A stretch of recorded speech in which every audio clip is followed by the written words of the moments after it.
নমস্কার, সবাই ভালো আছেন তো? আমি স্নেহময়।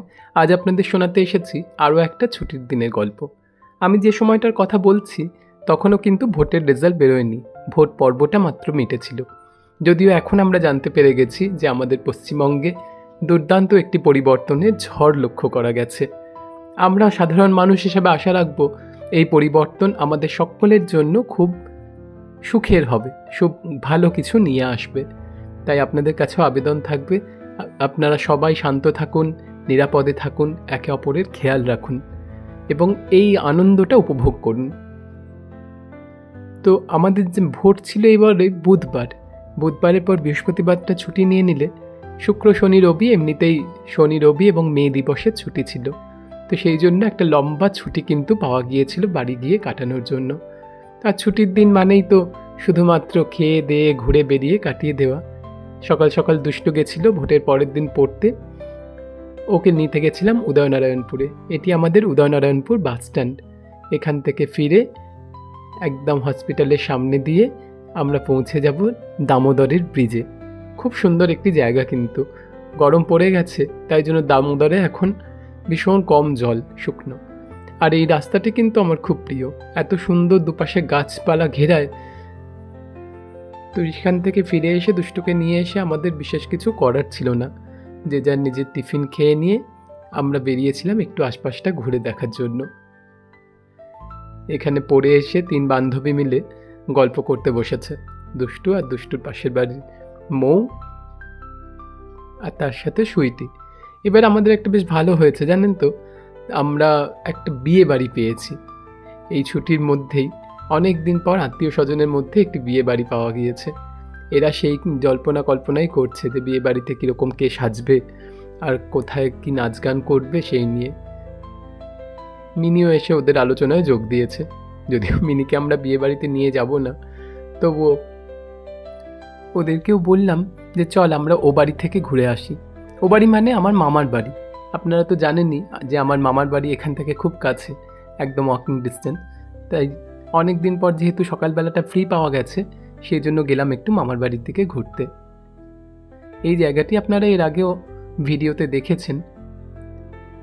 খুব সুন্দর একটি রাস্তা, পুকুর পাড়ের পাশ দিয়ে সুপুরি গাছ, আম গাছের ফাঁক দিয়ে।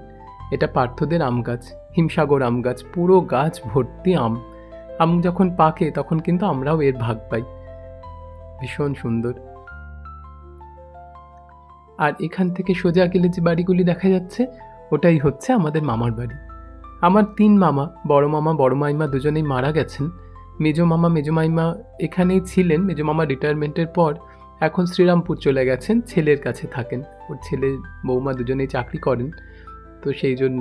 আর ছোটো মামাও তার নিজের চাকরি সূত্রে এখন চলে গেছেন বিরাটি। তো সেক্ষেত্রে মামার বাড়ি আসার যে আনন্দ, মামার বাড়ি ঘোরার যে আনন্দ, সেটা কিন্তু আমাদের ঘুচে গেছে। বড় মাইমা যতদিন বেঁচে ছিলেন ততদিন আমরা বাড়ি এলেই মামার বাড়ি যাওয়াটা একদম কম্পালসারি ছিল, যেতাম। কিন্তু এখন আর সেটা যাওয়া হয়ে ওঠে না। এটি আমাদের জগদ্ধাত্রী দালান, আর এর সোজাসুজি যে ঘরটি দেখা যাচ্ছে সেটি আমার মেজো মামার বাড়ি। মেজো মামার ঘরের পাশ দিয়ে যে গলিটি চলে গেছে, এটা দিয়ে চলে গেলে সোজা গিয়ে পৌঁছানো যায় আমাদের মামার বাড়ি। এই দরজা দিয়ে ঢুকে ওই যে সামনে সাদা রঙের বাড়িটি, ওটি হচ্ছে আমাদের মামাদের আদি বাড়ি।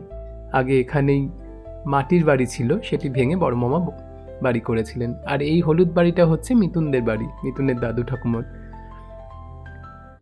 এখানে আপনারা দেখেছেন এর আগে জগদ্ধাত্রী পুজোর ব্লগে, যে জগদ্ধাত্রী পুজোর সময় বাড়ির সমস্ত আত্মীয় স্বজনরা এক হয়। আর এই পিছন দিকটাতেও আমাদের খুব প্রিয় একটা জায়গা, খেলার জায়গা ছিল আগে আমাদের। সেই জগদ্ধাত্রী পুজোয় যে খাওয়া দাওয়ার প্যান্ডেলটা হয়, সেটা কিন্তু এখানে। এখন এই ফাঁকা জায়গাটা পার্থেনিয়ামের জঙ্গলে একদম ভরে গেছে। আসলে মেনটেন্যান্সের একটুখানি অভাব হয়, যেহেতু এত বড় জায়গা এবং মানুষজনের সংখ্যাটা খুব কম। আর এদিকটা দেখাই, এই জায়গাটা হচ্ছে আমাদের মামাদের বাগান। এই ঘেরা জায়গাটা আমার মামাদেরই। তো এখানে রয়েছে কিছু ফলের গাছ। যেহেতু এই জায়গাটা ফাঁকা, খুব একটা কেউ আসে না। আর গতকালের ঝড় বৃষ্টিতে দেখুন কি অবস্থা হয়েছে। এই যে নিচে বিছিয়ে পড়ে আছে, এগুলো সব জামরুল, পাকা জামরুল, কিন্তু খাবার কেউ নেই এখন। আর ছোটো ছোটো বাচ্চারাও কিন্তু সেই আগানে বাগানে ঘোরা, ফল পাকুড় পাড়া, চুরি করা, এই সমস্ত কিন্তু আর করে না। সবাই যে যার মোবাইল নিয়ে এত ব্যস্ত হয়ে গিয়েছে, সব কিছুই আমাদের জীবনে একটা নিঃশব্দে পরিবর্তন ঘটে যাচ্ছে, যেটা একটুখানি খেয়াল করলেই বোঝা যায়। এই যে সামনের আম গাছে আম ঝুলছে, কেউ পাড়ার লোক নেই। এই জামরুল গাছের পিছনেই রয়েছে একটি বড় হিমসাগর আমের গাছ, এবং তাতেও বেশ ভালো কিন্তু আম হয়েছে। যেহেতু জায়গাটা বেড়া করে তালা দেয়া রয়েছে, সেই জন্য হয়তো বড়রাও কেউ খুব একটা ঢুকে নিয়ে নিতে পারেনি।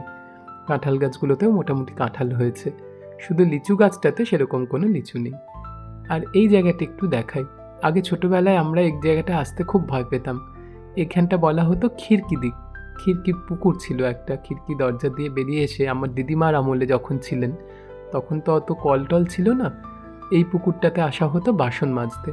এখন আর পুকুরের অবশিষ্ট নেই, পুকুরটা পুরো আগাছায় ভরে গিয়েছে এবং অনেকটা মজেও গিয়েছে। কিন্তু তবু এটা কিন্তু আমাদের কাছে বেশ একটা ভয়ের ব্যাপার ছিল। এই চারপাশে বাঁশ বাগান দিয়ে ঘেরা, আর ভূতের একটা খুব ভয় ছিল। আর ওই যে দূরে তাল গাছ দেখছেন, এখন একটি আছে, আগে পাশাপাশি দুটি তাল গাছ ছিল, এবং ওই খুব টেস্টি তালও পাওয়া যেত ওখান থেকে। দেখে এখন মনটা খারাপ লাগছে যে খিড়কির ঘাটের এই অবস্থা হয়েছে। পুকুর এখন আর কেউ ব্যবহার করে না, প্রত্যেকের ঘরে ঘরে কল হয়ে গেছে, সাবমার্সাল হয়ে গিয়েছে, সেই জন্য পুকুরদের খুব দৈন্য দশা। আর এদিকটা হচ্ছে সেই মামার বাড়ির বাগানটা, আর ওই যে দূরে শেড দিয়ে দেখা যাচ্ছে ওটা হচ্ছে মেজ মামার বাড়িটা। সন্ধেবেলায় বিয়ে বাড়ির থেকে এসেছিল আমাদের ঘরে জল সইতে, আমাদের এবং আমাদের আশেপাশে যে ঘরগুলি রয়েছে সেটি জল সইতে। আগামীকাল বিয়ে বাড়ি, আমাদের এক ভাইঝির বিয়ে। এখানটা বড্ডই অন্ধকার, তার মধ্যে ঝড় বৃষ্টির মেঘ ডাকছে বলে কারেন্টও চলে গিয়েছে। আমাদের আজকে থেকেই নিমন্ত্রণ, আমরা সেই জন্য রাত্রেবেলায় এসেছি খেতে। আজকে আইবুড়ো ভাত। যদিও মা আর কাকিমা আসেননি, শুধু আমি, দুষ্টু আর বৌদি এসেছি। আগামীকাল বিয়েটা অবশ্য হবে লজে, আর এই ঘরোয়া অনুষ্ঠানগুলো ঘরে হচ্ছে আজকে। ওই যে দূরে সবুজ শাড়ি পরা মেয়েটি, মাথায় ফুল, ওই হচ্ছে আমাদের কনে। খুব ভালো মেয়ে, ফাল্গুনী। এখনো পর্যন্ত খাওয়া দাওয়া শুরু হয়নি, সেই জন্য তার আগেই বাচ্চারা একটি অনুষ্ঠানের আয়োজন করেছে। আস্তে আস্তে সব কিছু আমাদের যে রিচুয়ালসগুলো রয়েছে সেগুলো বদলে বদলে যাচ্ছে। এখন তো মোবাইলের যুগ, রিলসের যুগ, সবাই দেখছে যে অবাঙালি বিয়েতে যেরকম হয় একটা বিশাল জাঁকজমকপূর্ণ ব্যাপার, মেহেন্দি, সঙ্গীত, সেগুলো আস্তে আস্তে কিন্তু আমাদের বাঙালি কালচারে চলে আসছে। কিছু করার নেই, পরিবর্তনই তো জীবনের নিয়ম, তাই পরিবর্তনকে মেনে নিতেই হবে। ছোট ছোট বাচ্চারা এখানে একটি নাচের অনুষ্ঠান করছে, সবাই বেশ উপভোগও করছে এই ব্যাপারটা।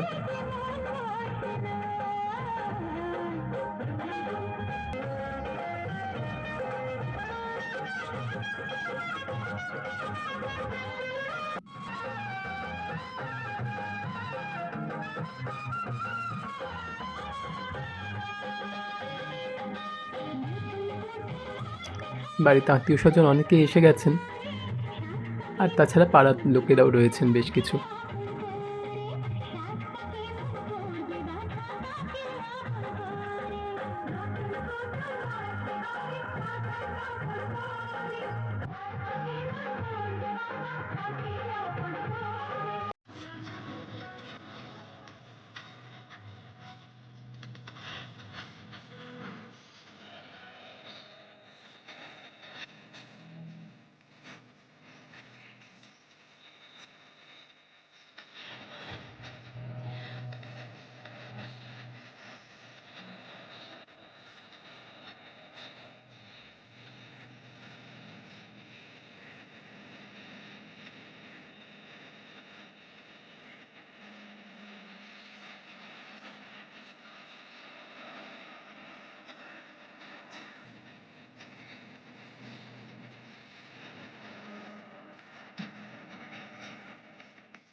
এই